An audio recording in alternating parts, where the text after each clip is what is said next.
سلام، امیدوارم حالتون خوب باشه و میخوایم امروز یه مقداری فرست اید بخونیم، بعد مرور بلاک 3 رو شروع کنیم.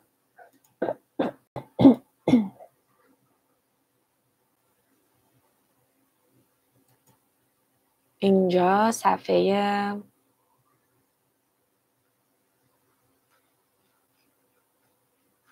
651 کتاب 2025 اومده گفته که پرگننسی چطوریه. بعد یه دونه فیزیولوژیک چنجار گذاشته بود که من دیدم خب هم عکس خیلی خوبیه، هم توی کتاب ما نیست. گفتم با هم دیگه یه مروری بکنیم.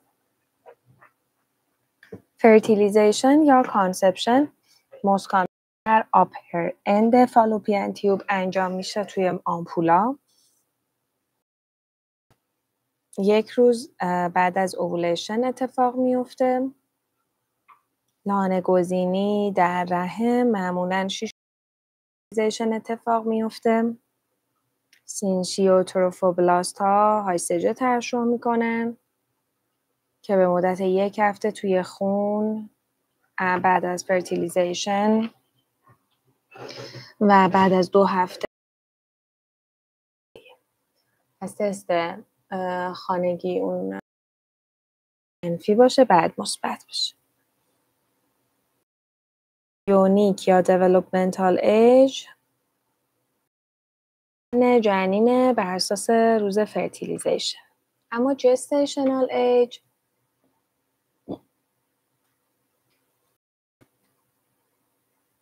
که بیشتر کاربرد بالینی داره از زمان منسترال پریود، اولین روز آخرین منس، و کاربرد بالینی.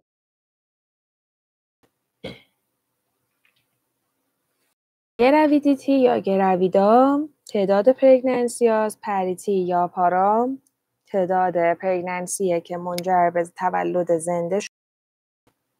پلاسنتا هورمون سیکرشن معمولاً افزایش پیدا میکنه در کورس پرگننسی، ولی پیک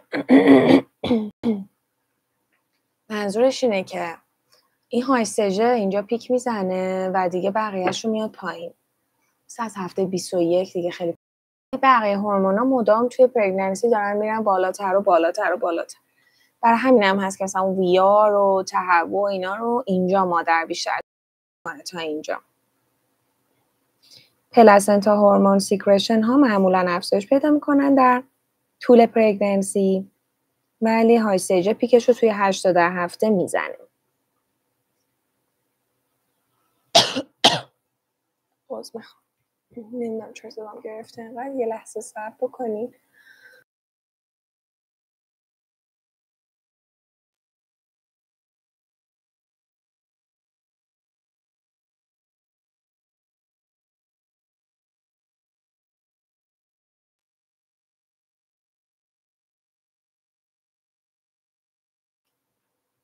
خب امیدوارم که بهتر شده باشه.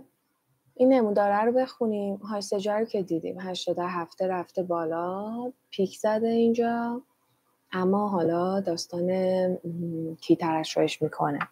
اون اول کار کورپوس لوتئوم داره ترشحش میکنه، بعد یه ترانزیشن داریم و پلاسنتا که شروع میکنه خیلی پرقدرت و زیاد شروع میکنه و بعد میاد دیگه آروم آروم پایین از هفته مثلا 10 به بعد به شکلی که هفته 21 مقدارش خیلی کم میشه.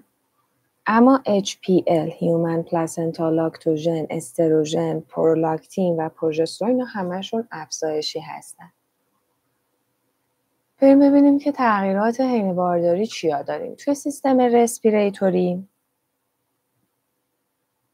ما یه حالت آلکالوز داریم. به خاطر اینکه باید CO2 این بچه رو هم دفع بکنیم.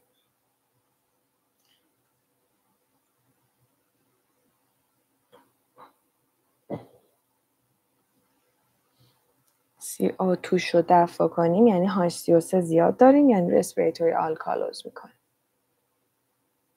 کاردیوواسکولارش، کاردیاک آوتپوتش میره بالا مامان.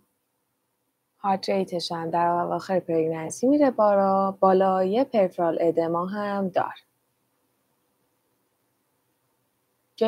گاستروینتستینالش کانستیپیشن داره، گرد داره و گالستون. پوستش ملاسما داره، لینئا نیگرا داره، اون خط سیاهی که زیر نافشون میفتن اینجا. آرئولا مارکنینگ داره، دارکنینگ داره، آرئول پستان تیره میشه.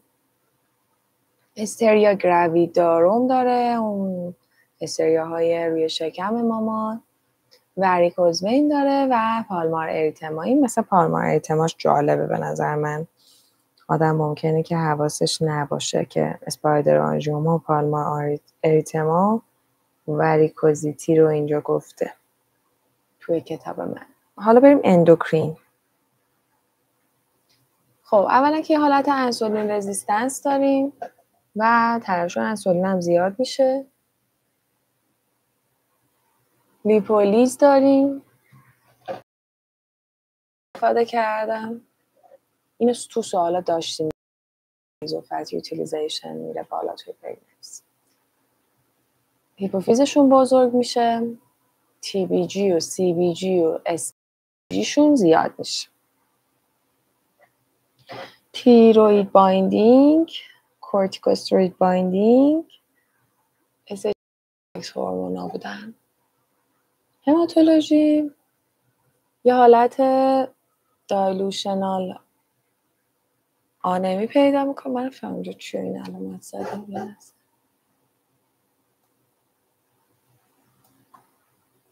این الان معده یاروه، اینجا الان اصلا فوق کلیه هست. چیه؟ آره این اسپلینشه. من نمیدونم چیه، هیچ تیروید چیز طوری.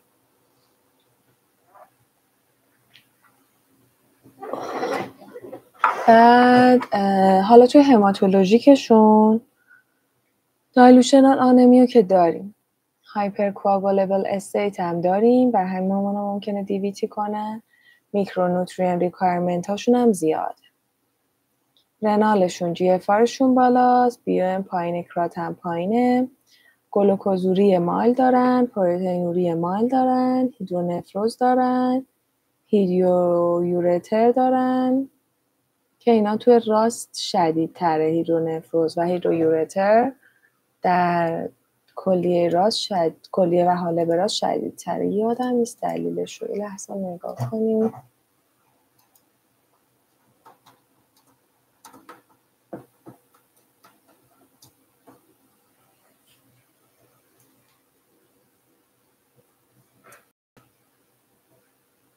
مکانیکال کامپرشن توسط رحم،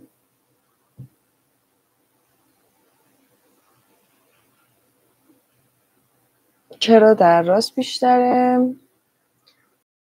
دکسترو روتیشن رحم همینجور که بزرگ میشه یه ذره به راست میچرخ و فشار بیشتری روی حالب و روی آی وی سی میاره. سیگموید کلون در چپه. لفت یورتر معمولاً با سیگموید کلون پوشیده میشه و فشاری خیلی بهش وارد نمیشه. فشار رو سیگموید کلون میگیره. آناتومیکال دیفرنسشون هم اینه که رایت اوواریان وین کراس میکنه یورتر که میتونه ادیشنال کامپرشن بده. فیزیولوژیک هیدرونفروز تیپیکلی ریزالو میکنه بعد از پروسپارتوم، هرچند که اگر سیویر سیمتوماتیک باشه ممکنه پاتولوژیکال استون و اینفکشن بده.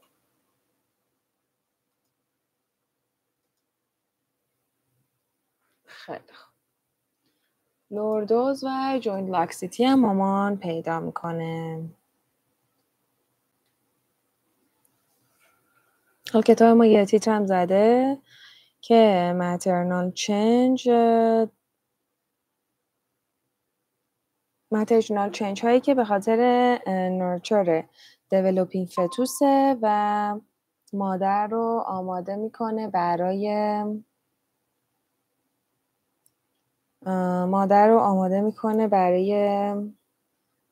لیبر و دلیوری با کمک هورمون‌ها این اتفاق میفته، استروژن و پروژسترون و مکانیکال کمک که نیست دیگه، اثرات مکانیک و هورمون‌ها. یه چند تا پرگننسی نوشتم که CO2 ماما بچه قاطی میشه، میره توی مادر سیکروریشن، در نتیجه مینت ونتیلیشن مامان میره بالا، آر و تایدال والیوم میره بالا و مادر یه حالت تاکیپنه داره. به این نگفته بود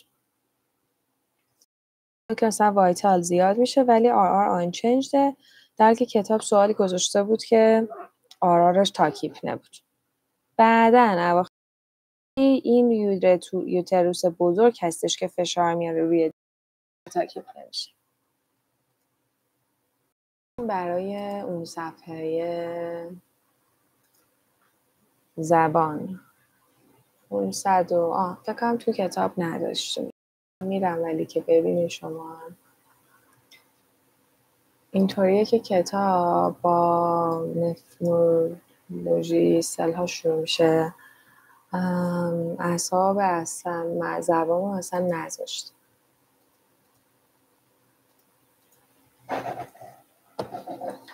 تانگ شاید رو صفحه دیگه گذاشته innervation.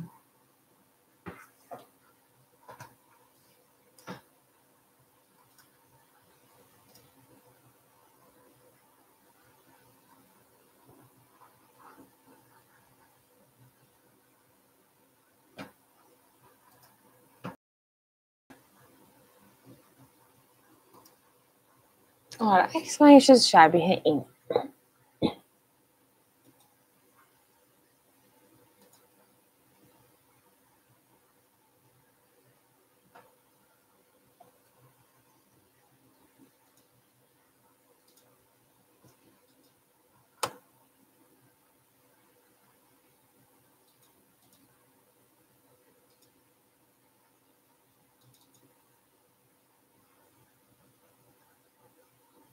خب ببین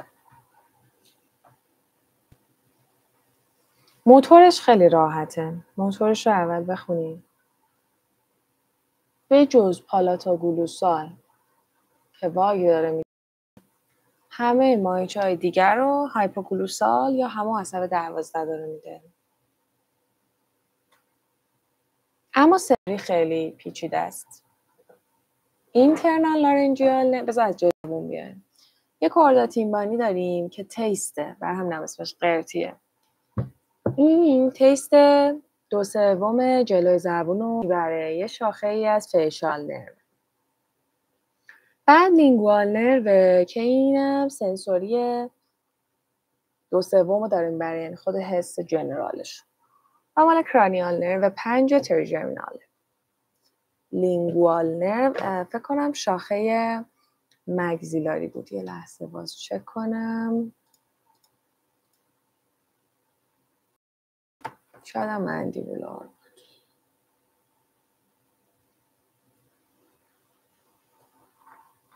مندیبولار دیویژن.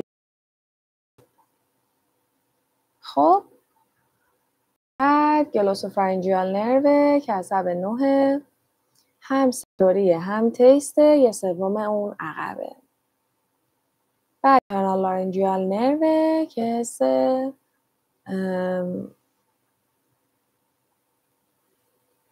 این بگس از شاخه های به 10، ولی کارش اینجا چی بود؟ یادمه که انگار لوزهای زبانی رو داد، ولی این الان لوزهای زبانی با این هم نوشته.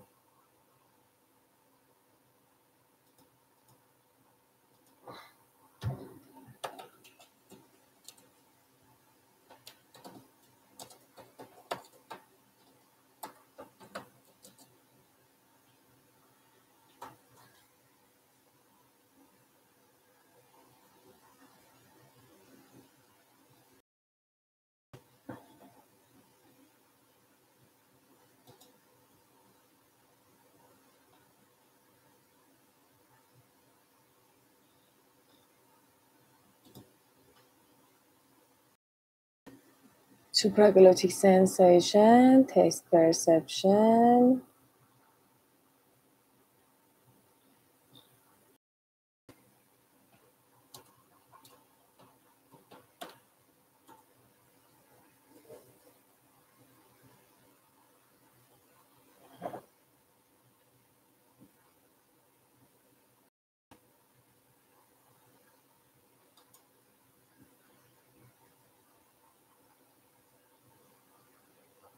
میگه دیگه خیلی این عکس خوب بود دیگه.